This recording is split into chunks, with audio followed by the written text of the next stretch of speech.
رسول اللہ صلی اللہ علیہ وسلم کی طرف منسوب کر دی جاتی ہے ایک روایت، اور یہ کہا جاتا ہے کہ یہ حضور کی ارشاد فرمودہ تفسیر ہے۔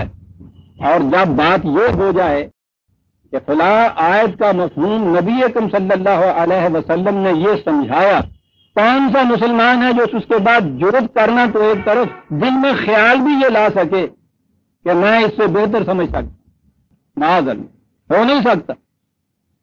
اب لبوں پہ مہر لگ گئی، لبوں پہ نہیں، دل میں بھی آپ یہ خیال نہیں کر سکتے۔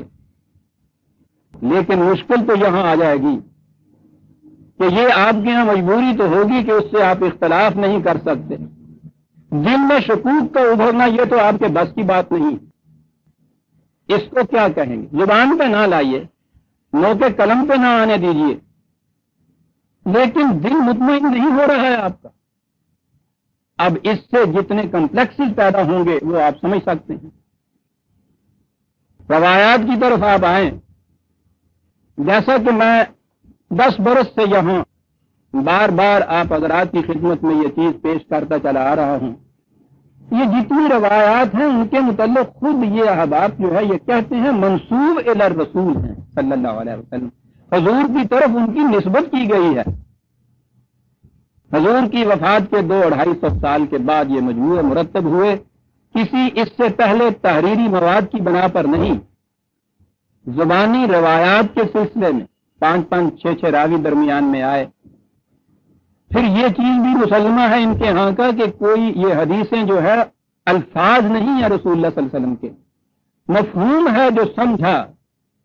200 سال کے عرصے میں کتنے لوگوں نے، ایک نے کہا، دوسرے نے اپنے طور پہ کچھ سمجھا، جو سمجھا اسے آگے منتقل کیا، پھر آگے اگر اس میں وضع تعریف وغیرہ کو چھوڑ بھی دیا جائے، دانستہ اگر کسی نے کچھ کیا جائے اسے چھوڑ بھی دیا جائے، غیر شعوری طور پر یہ جو طریق ہے، یہ پروسیس ہے بجائے خیش، کہ اس طرح سے 200 سال کے اندر مفہوم اپنا اپنا آگے منتقل ہوتا چلا جائے۔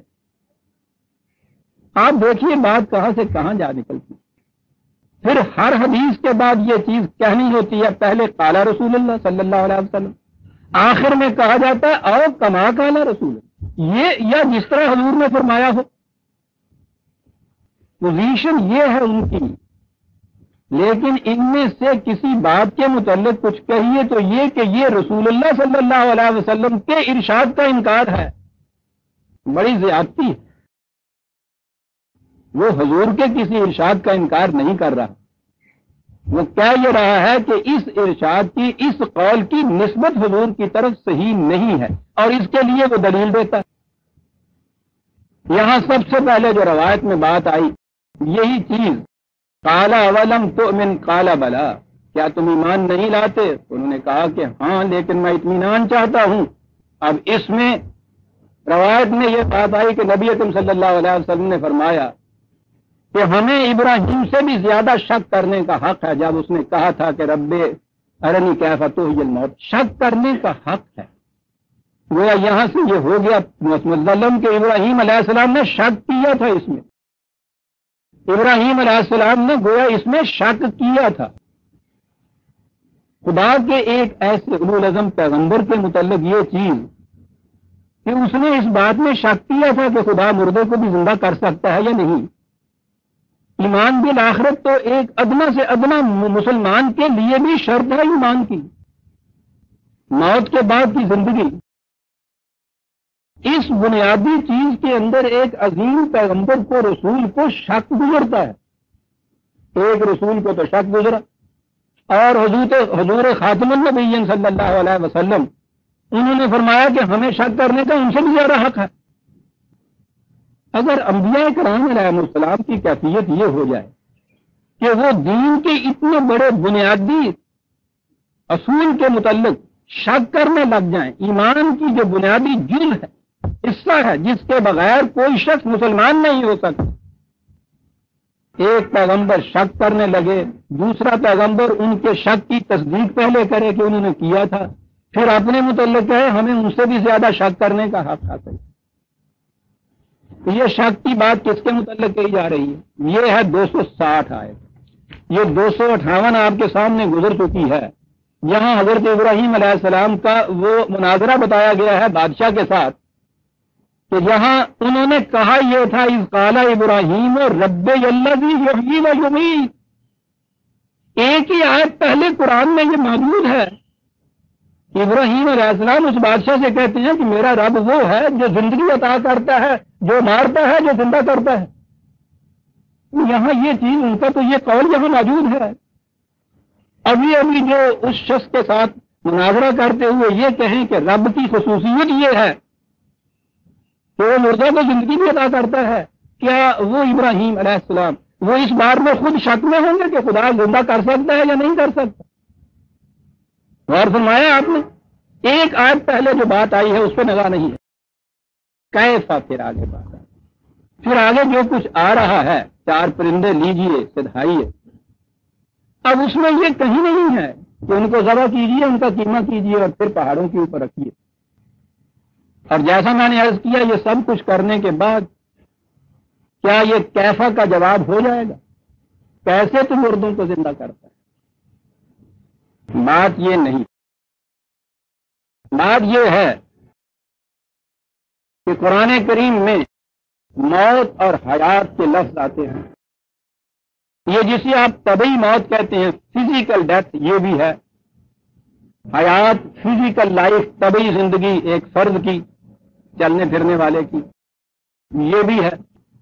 لیکن قرآن کریم تو بے شمار مقامات میں وہ افراد جو علم اور عقل سے کام نہیں لیتے، جو غلط راستوں پہ چلتے ہیں، سمجھنے کی کوشش نہیں کرتے، ضد پہ اڑے رہتے ہیں، جو انسانی سطح پہ زندگی نہیں بسر کرتے، حیوانی سطح کے اوپر سانس لینے کی زندگی بسر کرتے ہیں، قرآن انہیں مردہ کہتا ہے.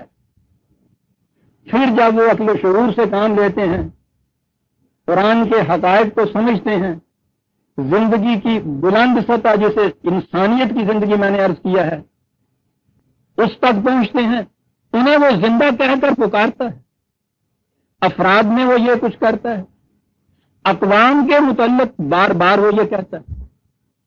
مردہ قومیں ہمارے ہاں ہم روز استعمال کرتے ہیں یہ لفظ، قوموں کی نشت ثانیہ روز ہم یہ لفظ استعمال کرتے ہیں.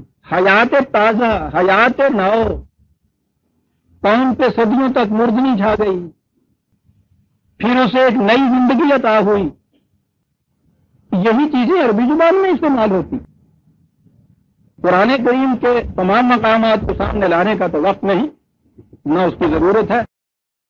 دیکھیے قرآن 2 چیزیں میں نے عرض کی. افراد جو عقل و فکر سے کام نہ لیں، جو وحی کی روشنی میں نہ چلیں، انہیں قرآن مردہ کہتا ہے. 6/123، 6/123. اَوَ مَنْ كَانَ مَيْتًا فَأَحْيَيْنَاهُ وَجَعَلْنَا لَهُ نُورًا يَمْشِي بِهِ فِي النَّاسِ كَمَنْ مَثَلُهُ فِي الظُّلُمَاتِ. کہا ہے کہ کیا وہ شخص جو مردہ ہو پھر اسے زندگی عطا ہو جائے، فَأَحْيَيْنَاهُ، پھر ہم اس کو زندہ کر دیں. یہی بات سمجھائی کہ کیا کر دیں؟ اسے ہم ایک روشنی دے دیں جسے وہ ہاتھ میں لیے ہوئے انسانوں کی دنیا میں چلے پھرے. آپ نے دیکھا کہ یہاں موت کسے کہا گیا ہے، زندگی کیا کہی گئی ہے؟ لفظ میتن ہے، فاحییناہ ہے. اب اگر ہم مانے وہی ایک ہی لیں، physical death and physical life, تبھی موت اور تبھی زندگی، یا وہی چیز ہو جائے گی کہ سچ مچ کا ایک مردہ، ایک ڈیڈ باڈی، پھر اس کو ہم زندہ کریں، پھر اس کے ہاتھ میں ایک دیا دے دیں تو روشنی دے دیں، پھر وہ اس سے چلے پھرے. بات تو نہیں ہے یہ. اس وحی کی شمع کا ہاتھ میں نہ ہونا اسے موت قرار دیا گیا ہے، افراد کی بھی، اقوام کی بھی. اور اس لیے کہ آگے خود ہی کہا تمام مسئلہ فی الظلمات، کیا یہ اس کے برابر ہو جائے گا جو تاریکیوں میں پھر رہا ہے؟ تاریکیوں میں چلنے پھرنے والے سانس لیتے ہیں جسے آپ طبعی زندگی کہتے ہیں، ہر عنوان سے وہ اس معیار پہ پورے اترتے ہیں، زندہ ہیں، قرآن انہیں زندہ نہیں کہتا. اس کے نزدیک تاریکیوں میں چلنے والے زندہ نہیں کہلاتے. وحی کی روشنی میں سفر حیات طے کرنے والے یہ زندہ کہلاتے ہیں. افراد کے متعلق میں نے یہ کہا. آگے چلیے. 8/24 8/24 خطاب ہو رہا ہے جماعت مومنین. طبی طور پہ ان کے زندہ ہونے میں تو کسی کو شبہ ہی نہیں ہو سکتا. یا ایھا الذین آمنوا یا ایھا الذین آمنوا استجیبوا للہ وللرسول اذا دعاکم لما یحییکم. اے جماعت مومنین لبیک کہو تم خدا اور اس کے رسول کی آواز جب وہ تمہیں بلائے. دعاکم جب وہ رسول تمہیں بلائے کس چیز کی طرف؟ لما یحییکم جو تمہیں زندگی عطا کرے. اب ظاہر ہے تو خطاب تو یہاں زندوں سے ہو رہا ہے، یعنی جو طبعی طور پہ زندہ ہیں ان سے خطاب ہو رہا ہے. یا ایھا الذین آمنوا تو زندہ جماعت ہے. کہا یہ جا رہا ہے کہ تم لبیک کہو اس کی آواز پر جب وہ تمہیں بلائے اس چیز کی طرف کہ جو تمہیں زندگی عطا کر دے. زندگی کی دو سطحیں یہاں صاف واضح ہیں. یہ ایک وہ زندہ ہیں چلتے پھرتے ہیں، اپنا جنازہ اپنے کندھے پہ خود اٹھائے ہوئے ہوتے ہیں. ایک وہ زندہ ہیں جو انسانیت کی زندگی جیتے ہیں. یہ وہ زندگی ہے کہ جو اس زندگی کے بعد بھی اپنی ارتقائی منازل طے کرتے ہوئے آگے بڑھتی ہے، بلند ہوتی چلی جاتی ہے. قرآن نفس شماری کا نام زندگی نہیں قرار دیتا، وہ نفس گدازی کو زندگی قرار دیتا ہے. اس لیے وہ طبی طور پہ چلنے پھرنے والے انسانوں سے بھی کہتا ہے کہ تم مردہ ہو، آؤ زندگی کی طرف آؤ، تمہیں میں وہ آب حیات دوں کہ جو تمہیں فی الحقیقت زندگی عطا کرے، انسانی سطح پر جینے کا طریق بتائے تمہیں. یہ کروڑ در کروڑ انسان ایک طبی پروسیس کے ذریعے سے، فزیکل پروسیس کے ذریعے سے وجود میں آ جاتے ہیں، پیدا ہو جاتے ہیں، سانس لیتے ہیں، چلتے پھرتے ہیں. قرآن کہتا ہے کہ تم ان کو انسان سمجھتے. اولئک کالانعام بل ھم اضل. انسان نہیں ہیں، حیوان ہیں. حیوان کے لفظ پہ تو لفظی معنی زندہ ہی ہے نا. اینیمیٹڈ کو کہتے ہیں. چلنا پھرنے والا زندہ ہے، ڈاکٹر کے سرٹیفکیٹ کی روح سے زندہ ہے. انسانیت کی بارگاہ سے اس کو زندگی کا سرٹیفکیٹ نہیں مل سکتا. اس نے کہا ہے کہ آؤ صرف سانس لینے کو زندگی سمجھنے والوں، آؤ تمہیں بتائیں زندہ کسے کہتے ہیں. میں سمجھتا ہوں کہ یہ دو مثالیں ہی کافی ہو جائیں گی، ورنہ میں نے جیسا عرض کیا ہے قرآن کریم کے بے شمار مقامات میں ان انسانوں کو جو محض کھانے پینے مرنے تک تو زندگی سمجھتے ہیں مردہ کہا گیا ہے. زندہ اسے کہا گیا ہے جو خدا کی عطا فرمودہ روشنی میں سفر حیات کو طے کر کے انسانیت کی سطح پہ چلتا ہے. اور اسی طرح سے افراد سے آگے بڑھ کر جو اقوام زوال اور عبود کی پستیوں میں گر جاتی ہیں انہیں وہ مردہ قوم میں شمار کرتا ہے، اور جو عروج کی زندگی بسر کرتی ہیں انہیں وہ زندہ قوم میں کہتا ہے. وہی جو دو آیتیں پیشتر میں نے عرض کی، ایک ہی آیت پہلے بنی اسرائیل کے قصے میں اس نے یہ کہا تھا کہ وہ قوم 100 سال تک مردہ رہی، شروع سے زندگی ملی، حالانکہ وہاں سانس لیتی تھی، زندہ تھی. ان کا شمار بھی لکھا ہے تاریخ میں کہ کتنے افراد تھے وہ زندہ نہیں. بات کیا ہوتی؟ رسول آتا ہے، اس کے ذمے ایک عظیم کام ہوتا ہے. رسول آتا ہے مردوں کی بستی میں، ان انسانوں کی طرف جو انسانیت کی سطح پر زندگی بسر نہیں کر رہے ہوتے. اگر وہ پہلے سے ہی اس سطح پہ زندگی بسر کر رہے ہوں تو ضرورت ہی نہیں ہوتی. وہ تو آتا ہی اس وقت ہے جب ظاہر الفساد فی البر والبحر کی کیفیت ہو جاتی. زبان کے اعتبار سے قرآن کی اصطلاح میں وہ مردہ قوموں کی طرف آتا ہے.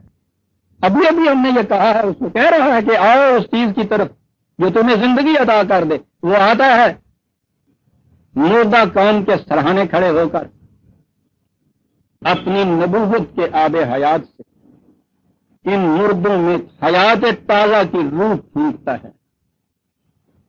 ہر رسول یہی انقلاب کا پیغام لے کر آتا ہے اور اس کی نبوت اس پیغام کو ایک عملی تشکیل دیتی ہے. وہ مردوں کو زندہ کرتا ہے. من سے نبوت تو یہ ہے کہ وہ خدا سے اس فارمولے کو لیتا ہے جس سے مردہ زندہ ہوتے ہیں، اور پھر رسالت یہ ہے کہ اس کو عملاً متشکل کرتا ہے، اس فارمولے کو، اس مردوں کو زندہ کر دیتا ہے. ذرا سوچیے تو صحیح، عربوں کی وہ حالت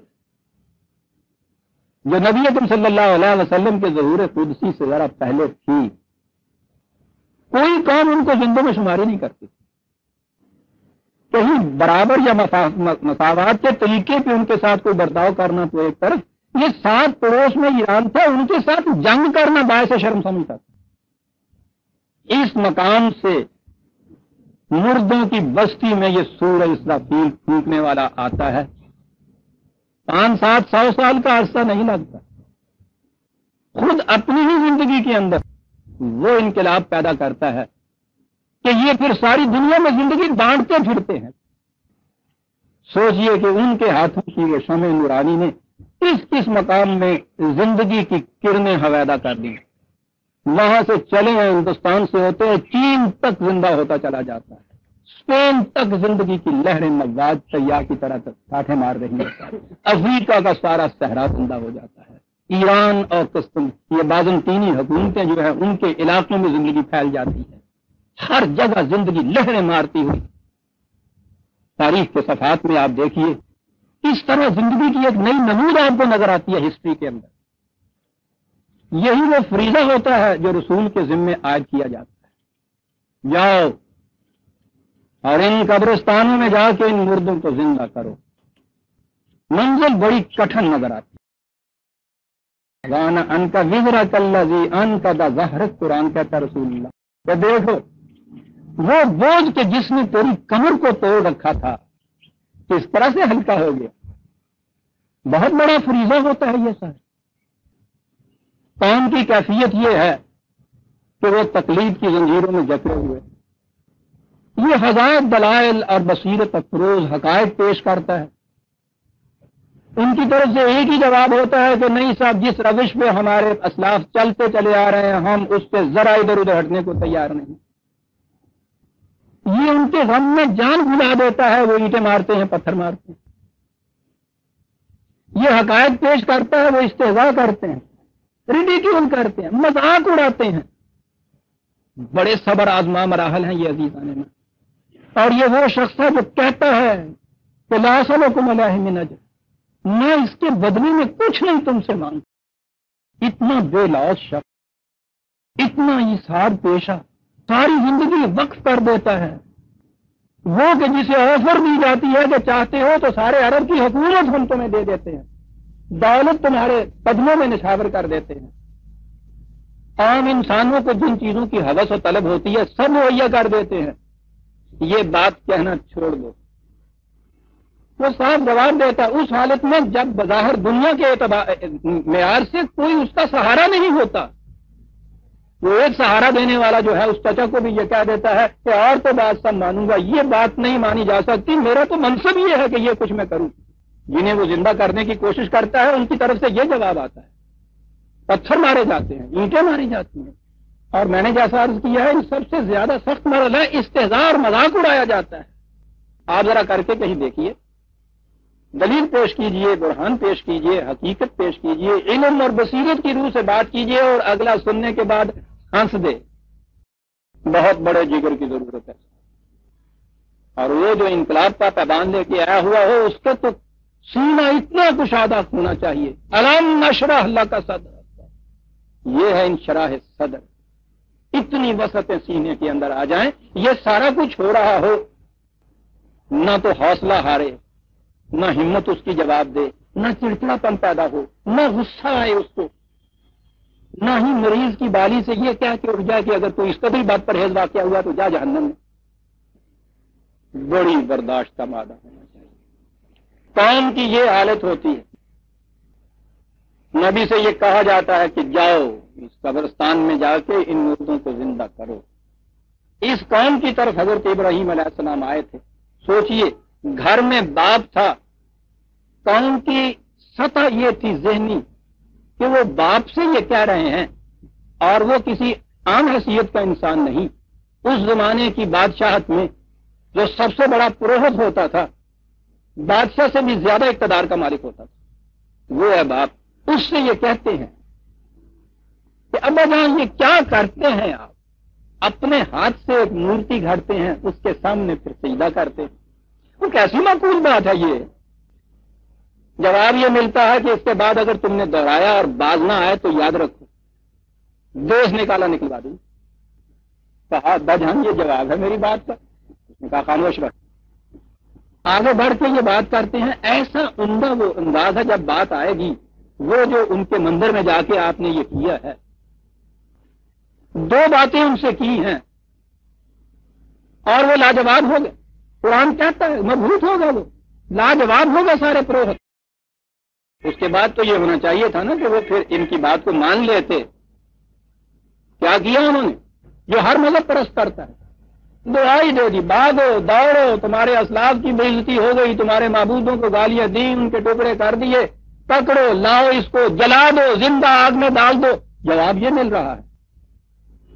یہ جواب ملتے ہیں، دل برداشتہ نہیں ہوتا.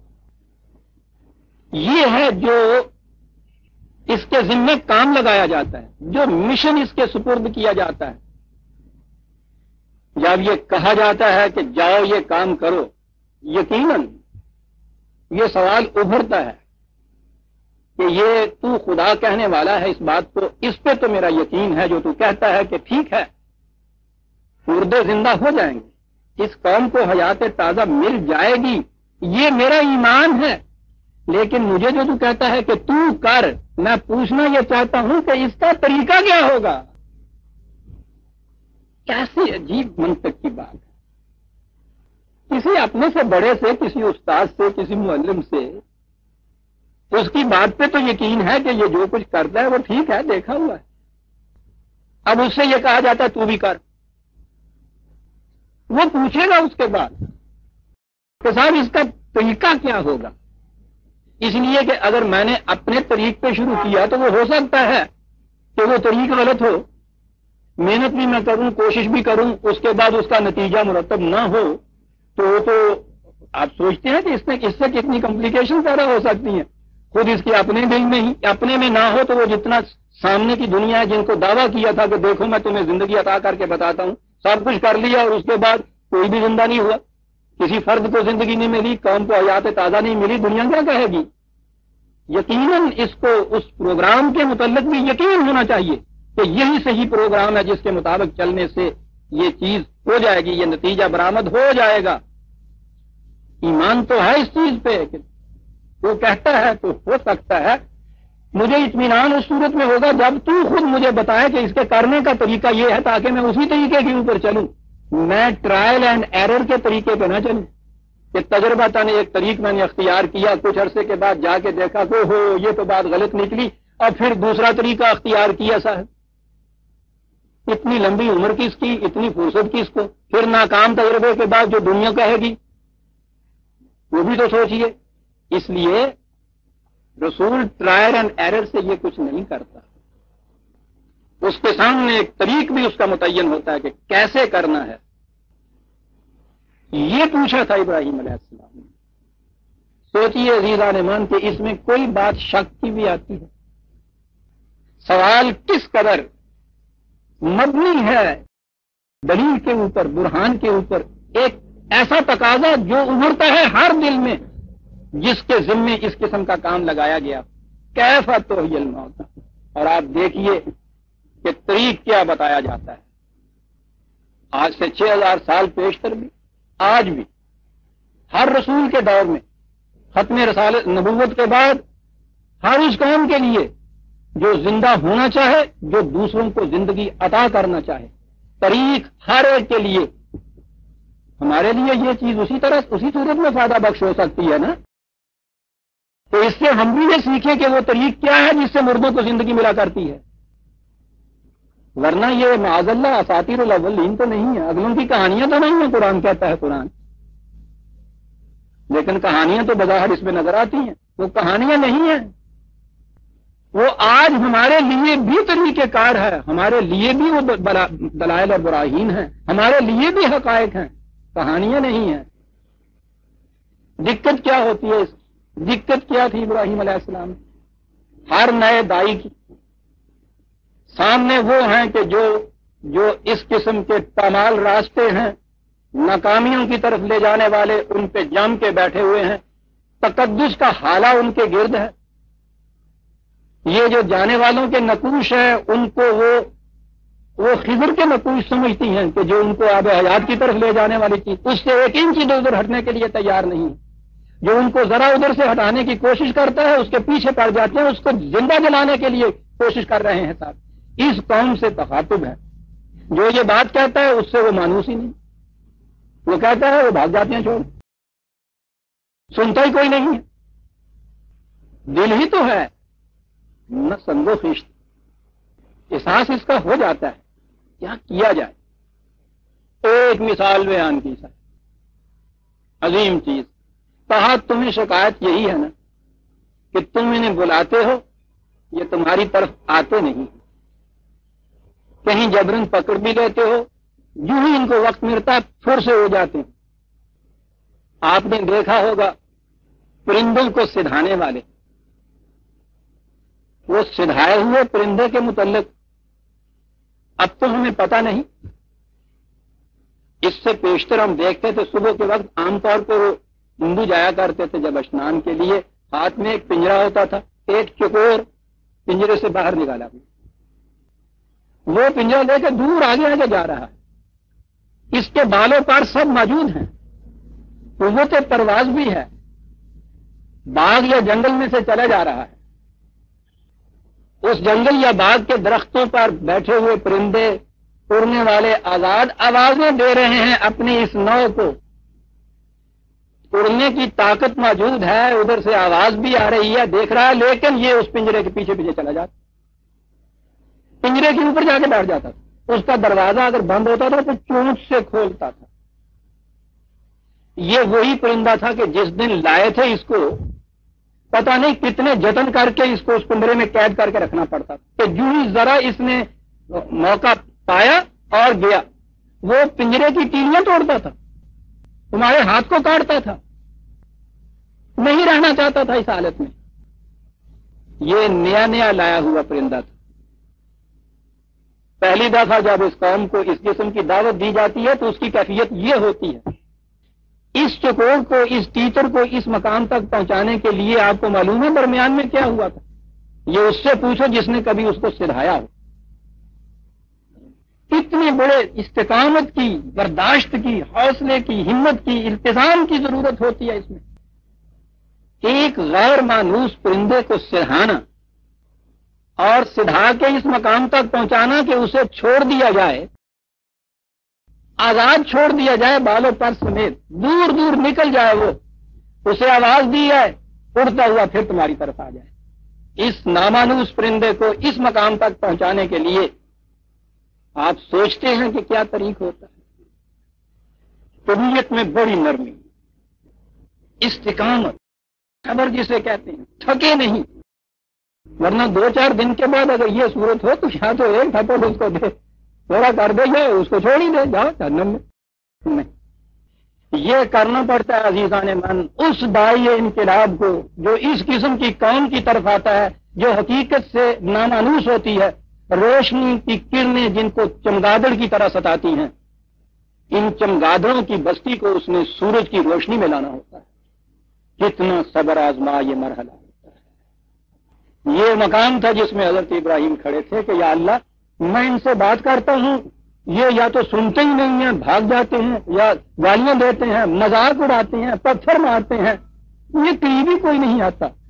کہا ابراہیم یہ اتنی جلدی کی بات نہیں، بڑا من مارنا پیندا ہے. 4 پرندے لو مختلف قسم، جن میں باہمی معانست بھی کوئی نہ ہو، کوئی عرب ہو، کوئی عجم ہو، کوئی ایرانی ہو، کوئی رومی ہو، کوئی سہیب ہو، کوئی افریقہ کا حبشی ہو، بلال ہو، لو ان کو نامانوس قریب نہیں تمہارے آئیں گے۔ پھر ایک امتر سچ، ہمارے ہاں عام طور پہ چیڑ کندے سی نہیں، وہ چڑی مار جو ہوتے ہیں وہ جو عام طور پہ سدھایا کرتے تھے، وہ ایک پرندے کو، ایک حیوان کو انہیں اس طرح سے سدھا لیتا ہے تو اس کے بعد انہیں وہ چھوڑ دیتا ہے تو اس کی آواز سے واپس آ جاتے ہیں۔ تم انسانوں کو نہیں اس طرح سے مانوس اپنی طرف کر سکتے، یہ ہے طریقہ ابراہیم۔ دیکھو اس پرندوں کو سدھانے والوں کو، جو پرندے لیتے ہیں سور ہونا الہ کا ایک لفظ میں بات کرتی، سرنے کے معنی سدھانا اور ہلانا ہوتا ہے، الہ کا اس طرح سے ہلاؤ ان کو، چھوڑو تمہاری طرف آئیں، پھر چھوڑو تمہاری طرف آئیں، سر ہونا الہ کا۔ پھر یہی نہیں کہ تمہارے قریب قریب ہوں گے تمہارے پاس آ گئے، یہاں تک پھر تم سے مانوس ہو جائیں گے، چھوڑو مختلف پہاڑیوں کی چوٹیوں کے اوپر جا پہنچے، جانے دو۔ سن مد او ہننا، پھر آواز دو ان کو، یا تینا کا سایہ، اڑتے ہوئے تمہاری طرف آئیں گے۔ رسول یہ جماعت پیدا کرتا ہے، کہتا ہے کہ یاد رکھو اس کے لیے ضرورت ہے طاقت کی بھی۔ دیکھا آپ نے وَعَلَمْ أَنَّ اللَّهَ عَزِيزٌ حکیم، ٹھیک ہے اس نے یہ قوت عطا کی ہے زندگی کی، لیکن اس کے لیے حکمت کی بڑی ضرورت ہے۔ یہ بات دھاندلی سے نہیں ہو سکے گی، محض قانون کی زنجیروں میں، سزا کے استبداد میں جکڑنے سے قومیں مانوس نہیں ہوا کرتی، سدھانے سے اس کو مانوس ہوا کرتی۔ اتنی کشش اپنے اندر پیدا کرو کہ نامانوس وحشی پرندوں کی طرح کے انسان لپک جھپک کر تیری طرف اڑتے ہوئے، سائن بھاگتے ہوئے تیری طرف آئے، یہ کیفیت پیدا کر۔ آپ نے غور فرمایا کیفا کا جواب کیسے ملا ہے کہ کس طرح یہ مردے زندہ ہو گئے۔ ابراہیم یہ ہے طریقہ، ماما اس طرح سے گھبراؤ نہیں، زچ نہ پڑ جاؤ، مایوس نہ ہو جاؤ، یہ کچھ کرنا ہے۔ اور یہ ہے عزیزان من سب سے بڑی چیز جو رسول کے متعلق کہی گئی کہ یہ ہونی چاہیے بنیادی خصوصیت ایک رسول کے اندر، جو ایسی قوم کو، نامانوس قوم کو اپنی طرف یوں مانوس کرنا چاہے، اس کی کیفیت 3/158 3/158 نکال لیا۔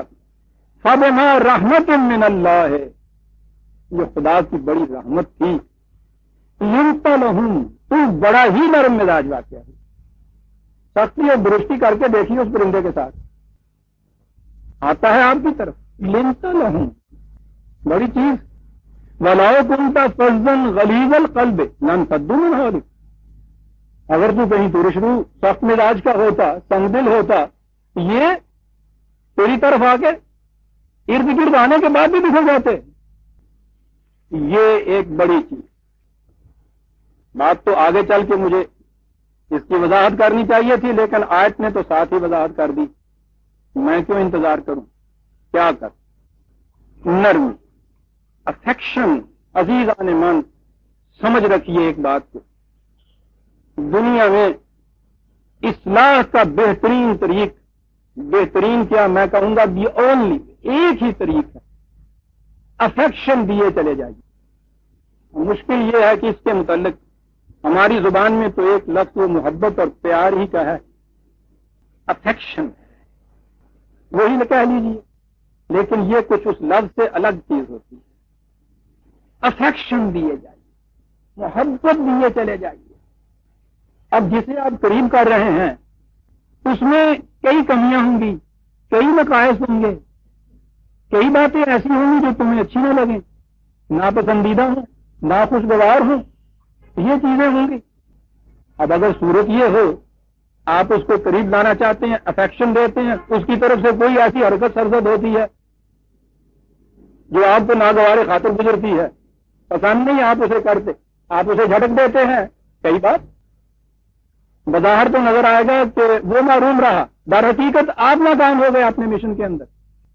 آپ کا تو مشن یہ تھا ان کو سدھا کے قریب رکھنا. اور اگر آپ یہ چاہیں کہ صاحب آئیں وہ جن میں کوئی نقص نہ ہو، کوئی ناپسندیدگی کی بات ہی نہ ہو، 52 تولے 4 رتی پورے ہوتے ہیں آپ کے معیار کے اوپر، ان کی اصلاح کی ضرورت ہی کیا ہے، وہ تو تم سے بھی زیادہ اصلاح یافتہ ہیں. یہاں تو انہیں پاس لانا ہے تمہیں جن کے اندر یہ چیزیں موجود ہیں. کیا کر بنیادی حقیقت کو یہ دیکھ کہ صلاحیت ہے اندر، مائنڈ ریسپٹو ہے، وہ آنا چاہتا ہے ادھر، یہ چیز ہے اس کے اندر، یہ چیز ہے. تو پھر یہ چھوٹی چھوٹی سی پروگزاشتیں، صاحب لفظشیں، نقائص، ناخوشگوار باتیں، یہ اگر ان سے ہوتی ہیں صاف عنہم، اس سے درگزر کر، ان چیزوں سے متاثر تو ہو گیا، جھٹک دے گا تو ان کو، اس پہ تھپڑ نہ مار. ٹھیک ہے ان چیزوں کا کچھ نقصان ان کو ہوگا، بس تغفر لہم، ان کے لیے سامان حفاظت پیدا کر، ان کی ان سہو و لغزش سے جو انہیں نقصان ہونا ہے اس سے محفوظ رکھنے کا تو انتظام کر. ان میں تو ابھی یہ چیزیں ہیں ایسی. انتظام تو یہی ہوگا نا جو قرآن نے کہا ہے، ان الحسنات یذہبن السیئات. تو یہ جو ناہمواریاں ہوتی ہیں اس کا دور کرنے کا طریقہ یہ ہے کہ زیادہ سے زیادہ ہمواریاں پیدا کرتا چلا جا، ان کے اندر زیادہ سے زیادہ صلاحیتوں کو ابھارتا چلا جا. ان کی یہ جو چھوٹی چھوٹی لغزشیں ہیں ان کے نقصانات سے وہ محفوظ رہ جائیں گے. اس کے لیے تو قرآن نے اتنی بڑی اجازت دے دی ہے. کبائر الاسم کے متعلق وہ کہتا ہے کہ وجتنبوا الکبائر من الاسم، کبائر الاسم سے بچو الا اللمم. یہ جو یونی روزمرہ کی زندگی میں چھوٹی چھوٹی سی ناگوار باتیں ہو جاتی ہیں ان کے اوپر خواہ کے لیے ماتھے پہ جفر کے نقشے نہ بنانے شروع کر دیا کر. انسان ہیں، ہر ایک سے ہوتی ہیں یہ چیزیں، ان کو اتنی اہمیت نہ دو. بنیادی چیزوں کے اوپر نگاہ رکھو. بنیادی چیزوں میں اگر یہ جو تمہارے گرد آتے ہیں اس میں تم دیکھو کہ یہ ہیں، انسان بننے کی صلاحیت ان میں ہے، چاہتے بھی ہیں، تمہاری طرف قریب آ رہے ہیں، تو ان چھوٹی چھوٹی سی باتوں کے اوپر ان کو نہ جھٹک دو. ان چیزوں کے لیے ایسا انتظام کرو کہ وہ ان کے تباہ کن نتائج سے محفوظ رہیں. اور مقام ان کو کیا دو عزیزان من، سوچئے. یہاں اس سے آنے سے پہلے تصور میں لائیے اپنے ہاں کی کسی اس مجلس کا جس میں ایک صاحب خواہ وہ استاد ہی کی حیثیت میں کیوں نہ بیٹھے ہوں پرانی مجلس میں، اور روحانیت کی مسلک کے اوپر بیٹھے ہوئے کا تو پوچھو ہی نہیں تھا. جتنے سامنے بیٹھے ہوئے ہیں سب سر جھکائے ہوئے، آنکھیں نوڑائے ہوئے، مجال نہیں کسی کی کہ ذرا سی بھی ایک زبان کھول سکے. جو کچھ حضرت صاحب کا ارشاد ہے یعنی وہ کیسی بےتکی کیوں نہ ہمتا چلا جائے. سبحان اللہ، جرت ہی نہیں ہو سکتی. ہو کیوں نہیں سکتی؟ وہ جرت دلاتے نہیں ہیں. جو ہی ذرا کسی نے کیا اور انہوں نے وہ آنکھیں جو کسی انداز سے سرخ کی ہوئی ہوتی ہیں یوں ان کی طرف دیکھا، بھسم، دوسرے نے کہا بھسم کر کے رکھ دیں گے. یہ سارا جتنا یہ آپ کے ہاں کا یہ طریق ہے برادران عزیز جسے روحانیت کی زنجیریں کہتے ہیں، یہ صرف فیئر کمپلیکس ہوتا ہے، خوف طاری کیا ہوا ہوتا ہے ان کے دلوں کے اندر، ڈر ہوتا ہے، غیر مرئی چیزوں کا خوف. بات دوسرے طرف نکل جائے گی. ایک یہ مجلس ہوتی ہے، ایک اس بار یہ انقلاب کی مجلس ہوتی ہے جس نے مردوں میں حیات نو پیدا کرنا ہوتا ہے. مقام ذرا دیکھیے، یہ مقام ہی کیا ہمارے یہاں کے کسی معلم کا یا جسے آپ مرشد طریقت کہتے ہیں اپنے ذہن میں جو صرف خدا ہوتا ہے، مقام ہی ان کا کیا ہے دوسروں کے مقابل، رسول کے مقابل میں مقام کیا ہے ان کا. دونوں نسبتیں دیکھیے اور پھر یہ چیز دیکھیے کہ صافوان ہم بھی ہوا ہے واستغفر، اور اس کے بعد ہے وہ شاور ہم فی الامر، معاملات میں ان سے مشورہ کیا تھا. اللہ کیا مقام عطا کر دیا ہے انہیں صاحب. یہ ہے تکریم انسانیت، یہ ہے تعظیم احترام آدمیت. سوچو تو صحیح، ان کے ساتھ مشورہ کیا، حکم ہو رہا ہے شاور ہم سے. دیکھا آپ نے یہ جو غیر مانوس پرندوں کو سدھانے والا تھا جی، آپ دیکھ رہے ہیں کیسے تو یہ موت کا جواب کیسے مل رہا ہے، کیسے زندگی عطا کی جائے. عزیزان من، قریب آنے والے کہ ان چھوٹی چھوٹی لغزشوں کے اوپر درگزر کر کے محبت اور افیکشن دیے چلے جاؤ، اور اس کے دل میں ریسپیکٹ پیدا کرو اس کی اپنی، یعنی وہ محسوس نہ کرے کہ وہ تو دنیا میں کچھ ہیچ ہے، ناکارہ ہے، ذلیل ہے، یہ نہ ہو، اس کے دل میں یہ چیز ابھارو کہ وہ بھی شرف انسانیت کا حامل ہو سکتا ہے، اس میں سیلف کانفیڈنس پیدا کرو۔ شاور ہوں فی الحال، رسول جیسی ہستی ان سے مشاورت کر رہی ہے، کتنی بڑا سیلف کانفیڈنس پیدا ہوتا ہوگا، کتنی بڑی اپنی ریسپیکٹ ان میں پیدا ہوتی ہوگی۔ اس کے مقابلے میں ان چھوٹی چھوٹی سی باتوں کے اوپر آپ وہ کیفیت پیدا کیجیے جو ہمارے ہاں کی ان مجلسوں کے اندر پیدا ہوتی، خواہ وہ درسگاہیں آپ کی ہوں، خواہ وہ آپ کی روحانیت کی مسندیں ہیں، جس طرح سے وہاں ڈانٹ پڑتی ہے، جس طرح سے وہاں چھٹکے ہوتے ہیں، جو وہاں کیفیت ہوتی ہے سامنے والے تو ایک طرف رہا ساری قوم کے ساتھ جو کچھ ہوتا ہے، افراد ہی کو نہیں، اقوام کو اپنے آپ سے نفرت ہونے لگ جاتی ہے۔ ان میں سے ہر شخص بڑے فخر سے اپنے آپ کو بندہ، گناہگار، آسی پر معاصی لکھنے لگ جاتا ہے، اور یہ بتایا جاتا ہے کہ یہ بہت بڑی چیز ایسا ہے۔ جیسا کہ میں نے کہا تھا کہ اس کا ذرا ترجمہ کر کے ان سے کہیں نا کہ آپ نے ساتھ نیچے لکھے عبدالواحد جرائم پیشہ، پھر آپ دیکھیے اس کا ترجمہ یہ ہے، یہ پرمعاصی، ایک دن کی معصیت نہیں ہے، جرائم پیشہ اس کا ترجمہ۔ یہ کیا ہوتا ہے؟ سیلف ریسپیکٹ نکل جاتی ہے دنوں سے۔ شاور ان کی علامت دیکھا کیسا تو یہ موت کا پروگرام کیسے چل رہا ہے۔ یہ جو قریب آ جاتے ہیں ان کے متعلق یہ جو بڑے بڑے تراواز خاں ہوتے ہیں، ان کا مطالبہ یہ ہوتا ہے اس رسول سے، وہ تو عادی ہوتے ہیں نا اپنے مقام پہ۔ حضرت نوح علیہ السلام سے بات شروع ہوتی ہے سلسلہ نبوت کی، تو آواز دیتے ہیں، ان کے گرد جمع ہو جاتے ہیں، اور جیسا میں نے عرض کیا سارا قرآن یہ بتاتا ہے کہ سب سے پہلے اس کی دعوت پہ وہ لوگ آتے ہیں جن کی روٹی چھینی ہوئی ہوتی ہے ان استبداد کے مجسموں میں۔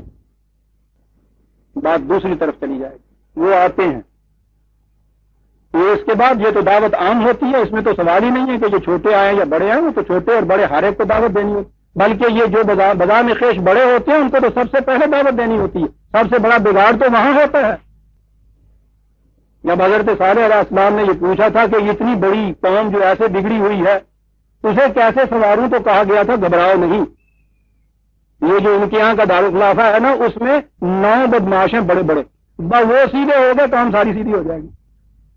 بڑے بڑوں کو تو ضرور لانا ہوتا ہے، ان کو دعوت دی جاتی ہے، ان کی طرف سے شرط یہ پیش کی جاتی ہے 7-8 ہزار سال پیشتر اور آج کی زندگی دونوں کو سامنے رکھیے، شرط یہ پیش کی جاتی ہے کہ یہ جو چھوٹے چھوٹے پیشوں والے لوگ ہیں، یہ نائی دھوبے کنجرے وغیرہ، ہم آ کے ان کے برابر بیٹھیں یا یہ ہمارے برابر بیٹھیں گے؟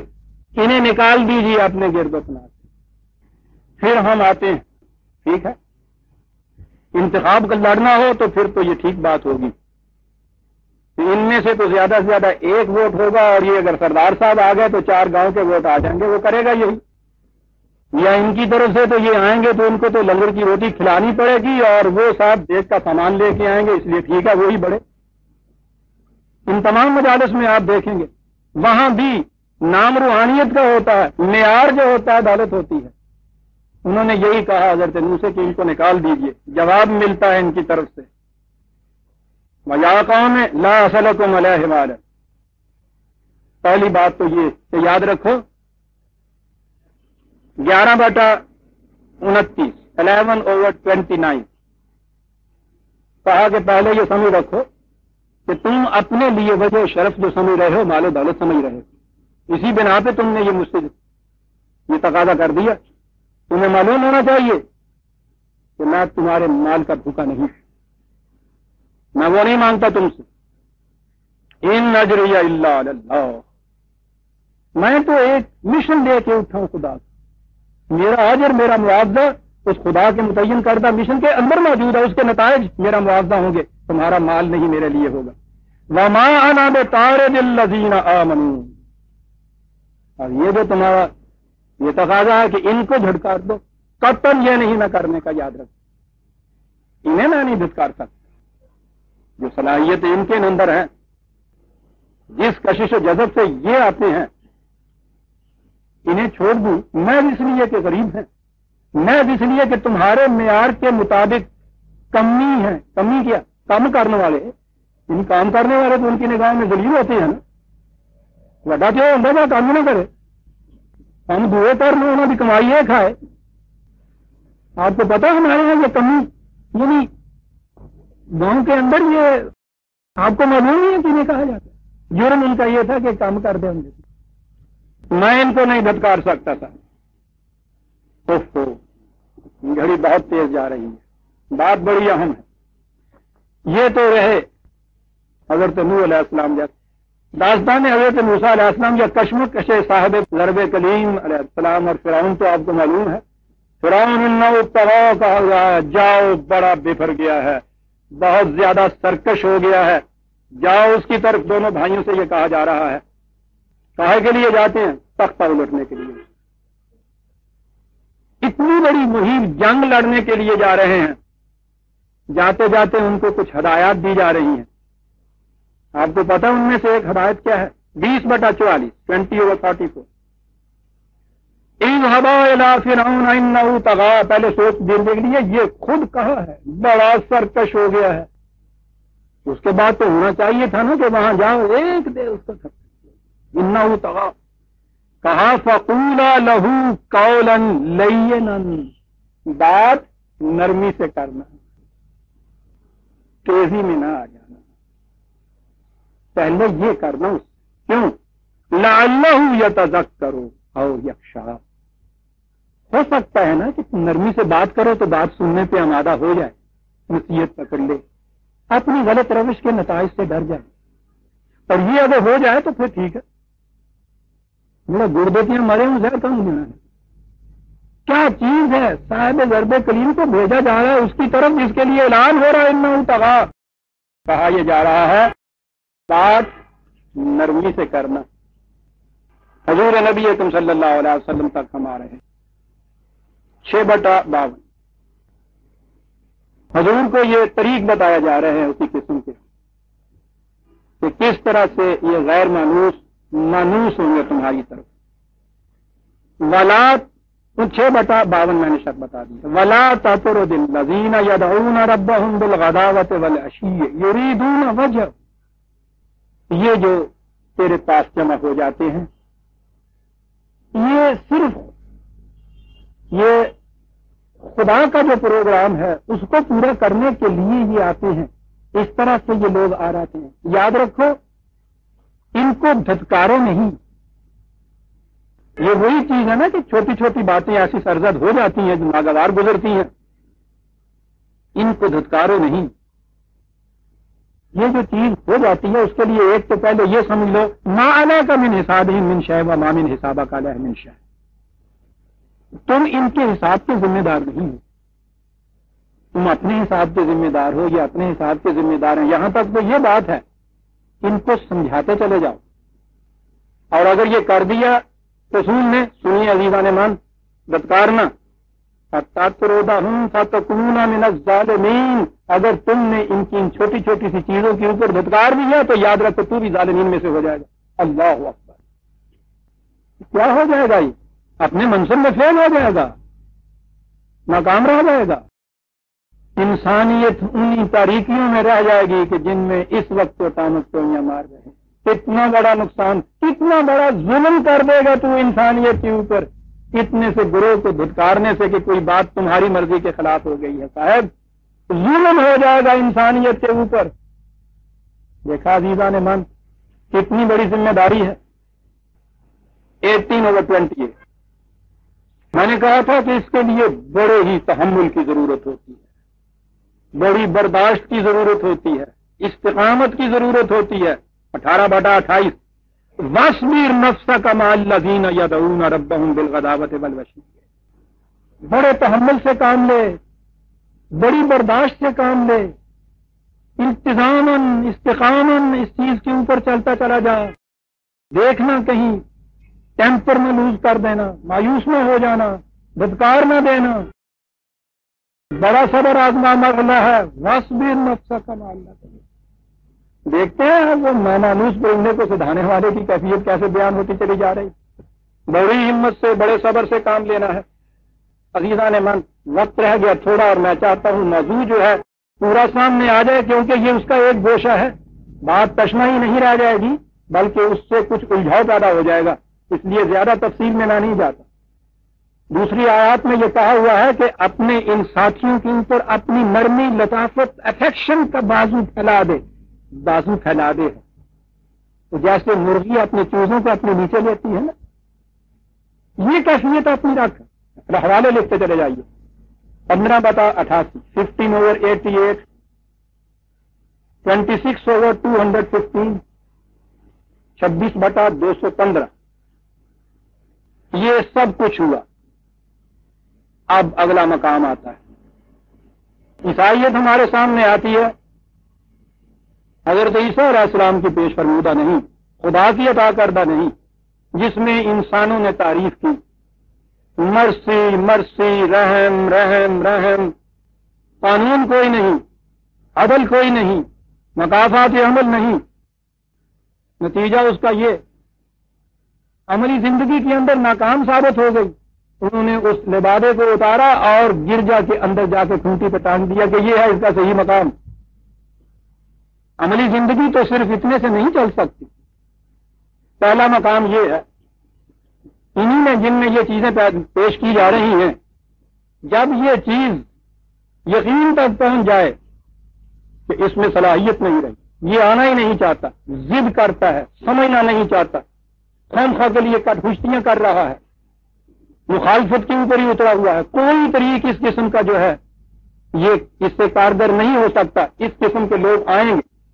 ان الذین کفروا سواء علیہم انذرتہم ام لم تنذرہم لا یؤمنون۔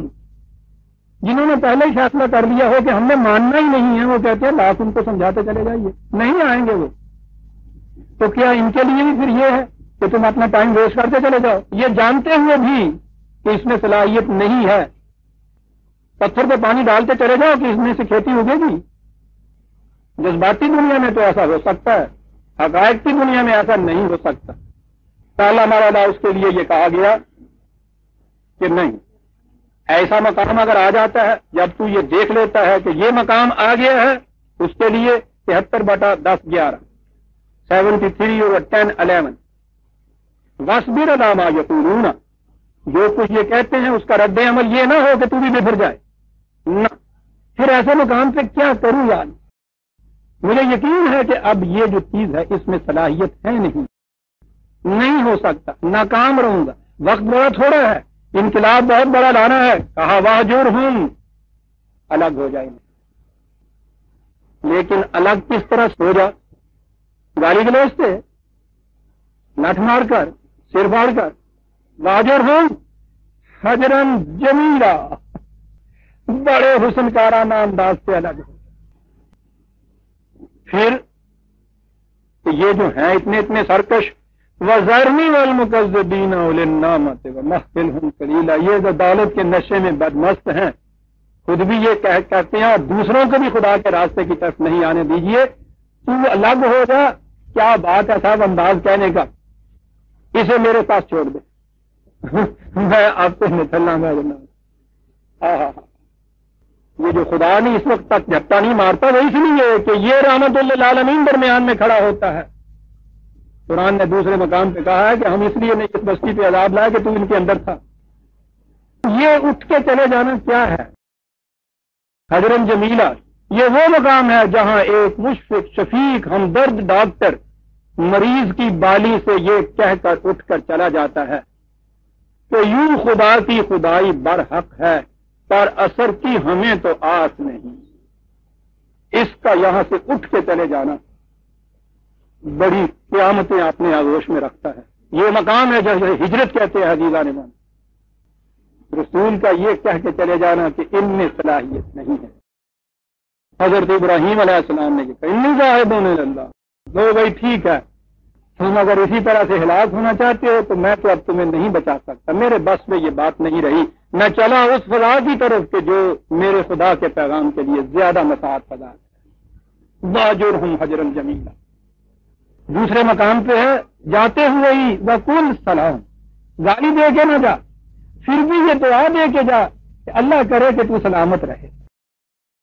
کیا قلب ہے اس پیغامبر کا عزیزان من، کن حالات میں یہاں سے اٹھ کے جا رہا ہے، مار کھا کے، پٹ کے، گالیاں کھا کے، استہزاء کرانے کے بعد، اور جاتے ہوئے بھی کہتا ہے قل سلام۔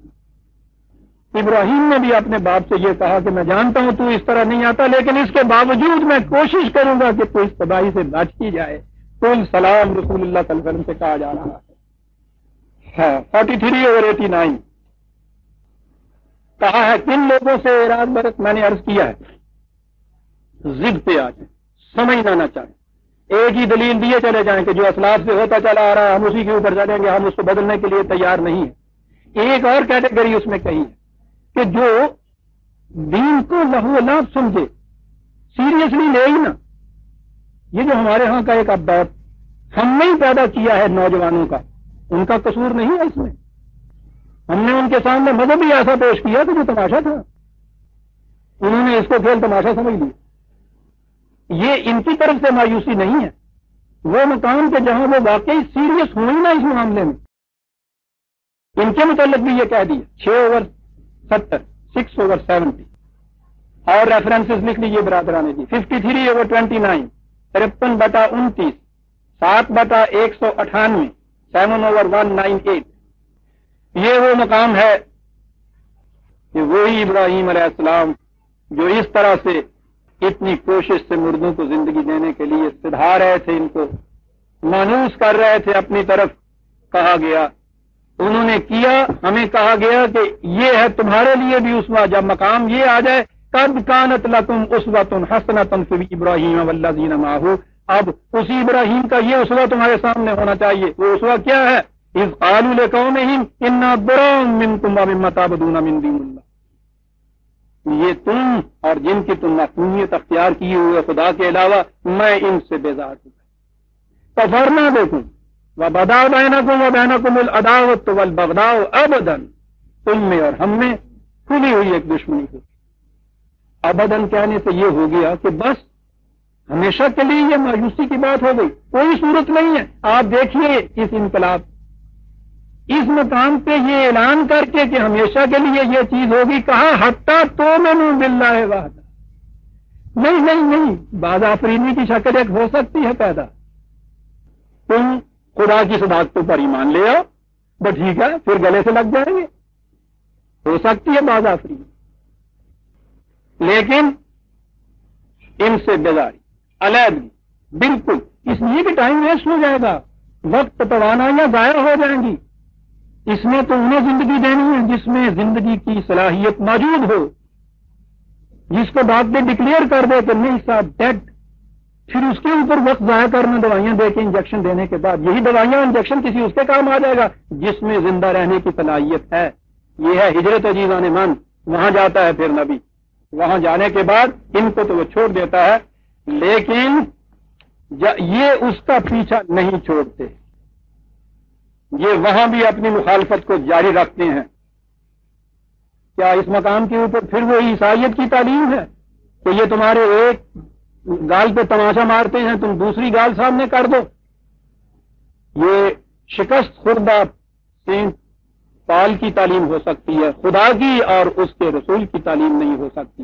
جب یہ مقام آ گیا، یہی رسول جس سے کہا گیا تھا کہ تو بڑا نرم دل ہے، اگر تو قلب تیرا فضن غلیظن ہوتا، کہیں سنگ دل ہوتا، یہ ہے وہ لفظ غلظت جسے میں نے کہا ہے، یہاں وہ بات آتی ہے، یہی رسول ہے۔ یہ مقام جب آ گیا ہے کہ وہ اٹھ کے اس کو مٹانے کے لیے اس مشن کو میدان جنگ میں آ گئے ہیں، اتر آئے ہیں، وہاں وہ عیسائیت کی تعلیم نہیں آتی، وہاں خدا کی اصلی تعلیم آئے گی، اور وہ یہ ہے کہ یا ایھا النبی جاہد الکفار والمنافقین واغلظ علیہم، اے نبی اب ان کے مقابلے میں کھلے ہوئے دشمن اور یہ جو مارے آستین تھے، تمہاری اپنی قوم کے افراد بنے ہوئے، زبان کے اوپر ان کی ہمدردیوں کے دعوے، چھپے ہوئے خنجر ان کی آستینوں میں، اب ان کے خلاف جہاد کے لیے کھڑا ہو جائے اور سختی کر ان کے اوپر جتنی سختی کی جا سکتی ہے.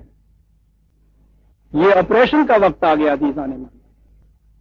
جب انگلی کا ناسور اتنا زیادہ زہرآلود ہو جائے کہ وہ کسی مرہم سے اچھا نہ ہو اور اس کا زہر باقی جسم کو بھی مسموم کیے چلا جا رہا ہو, تو اس وقت پھر ڈاکٹر یہ کہتا ہے کہ اب اس انگلی کو کاٹ دینا باقی جذبے انسانیت کی حفاظت کے لیے ضروری ہو گیا ہے. اسلام میں جہاد کے یہ معنی ہوتا ہے. اور اگر سرجن کو نشتر چلاتے ہوئے دل میں وہ رحم کا جذبہ آئے اور ہاتھ جائے کانپ, تو آپ سے سمجھ سکتے ہیں اس کا نتیجہ کیا ہوتا ہے. وہاں ہاتھ نہیں کانپنا چاہیے. رحماء بینہم اشداء علی الکفار, باہم ریشم کی طرح نرم, اور جب مقابلہ یہاں آ کے پڑ جائے ان سے چٹان کی طرح سخت. یہ وہی رسول ہے. ان کو زندہ رکھنے کے لیے جن میں زندگی کی رمق و صلاحیت ہے, یہ زہر آلود جتنے بھی ویپنز استعمال ہو رہے ہیں ان تمام کو آپ کو لے کے دفن کرنا ہوگا, پھر زندگی عطا کریں گے نا. دیکھ رہے ہیں پروگرام کیا آ رہا ہے عزیزان مان.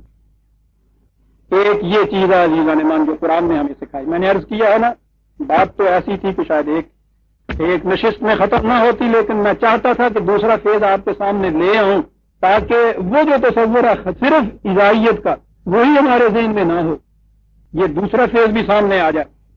لیکن میں اسے پھر دوہراؤں کہ یہ جو سمجھنے کی طلب لے کر دل میں آیا ہو, جو زندہ رہنے کی آرزو لے کے کسی کے پاس آیا ہو, اس کے لیے قرآن نے ہمیں بتا دیا کہ یہ ہے طریق. رسول اللہ صلی اللہ علیہ وسلم کے اسوہ حسنہ میں یہ بات آ گئی. اس قدر نرم دل, اس قدر پرکشش, پرجذب شخصیت کہ غیر مانوس پرندے بھاگے ہوئے آواز کے اوپر آئے, دوڑتے ہوئے اس کی طرف آئے. ایک وہ اور ایک اس کے بعد ہمارے ہاں کی کیفیتیں. کہیں جا کے دیکھیے برادران عزیز, کسی مسجد میں, کسی درسگاہ میں. میں نے کہا تھا نا کہ ایک دوست ہمارے ایک دفعہ دلی کی بات ہے, وہاں نماز پڑھنے کے لیے چلے گئے. کچھ لون شرٹ میں تھے, اسی طرح سے چلے گئے. پائچا کہیں ذرا نیچا تھا, نماز میں کھڑے ہو گئے. کھڑے کھڑے جو ساتھی تھا وہ بھی نماز میں باندھے ہوئے. رکوع میں گئے تو جھکے جب تو اس کی نظر پڑی ان کے پانچے, اس نے اپنی نماز توڑی. لا حول ولا قوت, کہاں بیٹھ گیا. اسی طرح سے اس کی وہ پتلون کو نیکر بنایا, بیچارے کو اوپر کیا, اس کے بعد پھر اللہ اکبر کیا نیچے. خیر یہاں تک ہی تھا. اور جب پھر وہ سلام نام اس کا سلام تھا نا, لیکن وہ تو پھیرنا ہوتا ہے نا. اور اس کے بعد جو وہاں مسجد میں اس کھڑے ہوئے کے ساتھ جو ہوئی ہے, اسے تو پوچھو نا, بن بھاؤ کی پڑی. نتیجہ اس کا یہ کہ وہ دوبارہ مسجد میں نہیں گیا. یہ ہوتا ہے نتیجہ.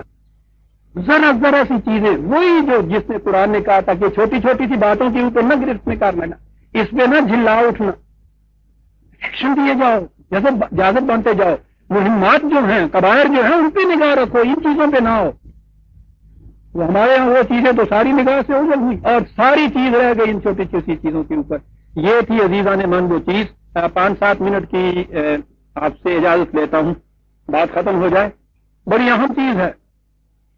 قرآن کریم نے سورہ عبسہ میں بڑی عجیب تلقین ہمارے پاس کہا, وہ جو تمہارے پاس آئے اس غرض کے لیے کہ اس کو زندگی مل جائے, اس کی اصلاح ہو جائے, اس کے متعلق میں پھر عرض کر دوں, اس کے متعلق ہمارے ہاں یہ سمجھا جاتا ہے کہ رسول اللہ صلی اللہ علیہ وسلم کو مخاطب کر کے یہ کہا گیا ہے آپ نے یہ کیا تھا. پھر وہی روایت آ جاتی ہے کہ ایک اندھے صحابی تھے آپ کے پاس, وہ آئے قرآن سیکھنے کے لیے, اور آپ نے صاحب منہ موڑ لیا, منہ بسوڑ لیا اور تر شروع ہو گئے اور ڈانٹ دیا. اللہ اکبر. قرآن جن کے متعلق یہ کچھ کہتا چلا جا رہا ہے, کیا اتنی بڑی تاکید کے بعد بھی رسول کی یہ کیفیت ہوگی کہ حضور کی بات نہیں ہے. قرآن کا انداز یہ ہے. ہو سکتا ہے کسی کی بات ہو, نہ بھی ہو تو وہ بات یوں سمجھاتا ہے جیسے کہ ایک واقعہ ہوتا ہے. عبس وتولی ان جاءہ الاعمی, تر شروع ہو گئے, ماتھے پہ تیوریاں پڑ گئیں, منہ سور لیا, رخ بدل دیا, اعراض برت دیا. کس بات سے؟ کہ ان کے پاس ایک غریب اندھا آ گیا ہے. اچھا, یہ ری ایکشن ہو رہا ہے. وما یدریک لعلہ یزکی، تمہیں کیا معلوم اس بات کا؟ آتے ہی یہ چیز پہلے ہی فیصلہ دل میں کر لی کہ نہیں صاحب یہ تو بیکار چیز ہے، کچھ نہیں۔ تمہیں کیا علم ہے کہ یہ کتنی بڑی پاکیزگی اور نشو و نما حاصل کر لے یہاں آنے کے بعد؟ تمہارا فرسٹ امپریشن یہ ہونا چاہیے کہ جو آیا ہے اس طرح سے، اس کے ساتھ اس طرح سے جذب و کشش سے پیش آؤ، ملاطفت اور نرمی سے پیش آؤ، اس کو اپنے قریب کرو کہ آج ہے کہ وہ اس سے کیا کچھ نہ بن جائے۔ آؤ یا زک کرو فتن کا ذکر، اگر اتنی بلندیوں پہ نہ بھی پہنچے تو کم از کم نصیحت تم سے حاصل کرے، نصیحت پہ عمل کرے، یہ کچھ فائدہ تو ہوگا۔ لیکن تمہاری کیفیت یہ اما من استغنی فانت لہ تصدی، اس کے برعکس وہ، یہ ہماری آپ کی بات ہو رہی ہے عزیزان من، پھر نہ ذہن میں رکھیے گا کہ نبی اکرم صلی اللہ علیہ وسلم سے معاذ اللہ کہا جا رہا ہے، حضور کا کریکٹر یہ سیرت یہ تھی۔ تو دوسری طرف وہ ہے میں اس لیے کہ ذرا بڑا آدمی ہے اور وہ تمہاری ان چیزوں سے اپنے آپ کو مستغنی سمجھتا ہے، لیکن تیری کیفیت یہ ہے کہ تو بہت زیادہ اس کی طرف چلا جاتا ہے۔ روز چودھری صاحب بھی ڈوڑی میں کیا بات قرآن کر گیا ہے، فانتا لہو تصدی، اس کی طرف جھک جھک کے جا رہا ہے تو۔ وما علیک الا یزکی اما من جاءک یسعی، ہاں یعنی یہ شخص جو اس مستغنی سمجھتا ہے اپنے آپ کو، ضرورت ہی نہیں سمجھتا اس کی کہ وہ ہدایت کی بات سنے یا اس کے اوپر عمل کرے، وہ اگر ان چیزوں سے ہدایت یافتہ نہیں ہو رہا، اس کا تمہارے اوپر الزام نہیں اس سے عائد ہو جاتا، تم بڑی ذمہ ہو اس بات سے، یہ چیز غلط ہے۔ وَأَمَّا مَنْ جَاءَكَ يَسْعَىٰ، یہ ہے بات، وَأَمَّا مَنْ جَاءَكَ يَسْعَىٰ وَهُوَ يَخْشَىٰ فَأَنْتَ عَنْهُ تَلَهَّىٰ، اور وہ جو دل کے جھکاؤ کے ساتھ کھینچے کھینچے تمہاری طرف آ رہا ہے، کچھ سیکھنے کے لیے، کچھ اپنی اصلاح کرنے کے لیے، کچھ سمجھنے کے لیے، نہ اس لیے کہ معاشرے میں اس کی حیثیت بڑی لو سی یا کم سی ہے، اس کی طرف سے بے رخی برتنا تمہارے ہاں سے نہایت بری بات ہے، غلط ہے۔ اللہ انہا تذکرۃ فمن شاء ذکرہ، یہ تو ایک پوری انسانیت کے لیے کھلی ہوئی نصیحت کی چیز ہے، جو چاہتا ہے اس سے نصیحت حاصل کرتا ہے۔ تیری کیفیت یہ ہے کہ جو چاہتا نہیں ہے اس کے پیچھے پیچھے پھر رہا ہے، محض اس لیے کہ بڑا ہے، یہ جو اس طرح سے چاہ کے تمہاری طرف آ رہا ہے محض اس لیے کہ معاشرے میں پوزیشن اس کی ایسی نہیں ہے، اس سے بے رخی برت رہا ہے، ڈانٹ رہا ہے، دھتکار رہا ہے، وہ یہ بات نہیں ہے۔ اس سے وحشی پرندے مانوس نہیں ہوا کرتے، اس سے مردوں کو زندگی نہیں ملا کرتی۔ یہ ہے عزیزان مان میری قرآنی بصیرت کے مطابق سورہ بقرہ کی 260 آیت کا مفہوم، جس میں حضرت ابراہیم علیہ السلام نے پوچھا تھا کہ طریقہ کیا ہے مردوں کو زندگی بخشنے کا، اور طریقہ یہ بتایا تھا کہ اتنی اپنے اندر کشش پیدا کر کہ کھینچے ہوئے چلے آئیں تمہاری طرف غیر مانوس اور وحشی انسان۔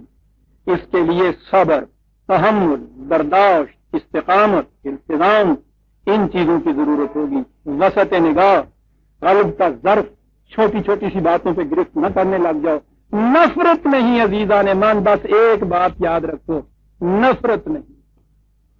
اگر کسی سے یہ چیز سرزد ہوتی ہے اس کی اس بات کے متعلق تو کہو کہ غلط ہے، اس انسان سے نفرت نہ برتو کہ یہ احترام آدمیت کے خلاف چلا جائے گا، کسی کے خلاف نفرت نہیں تھا۔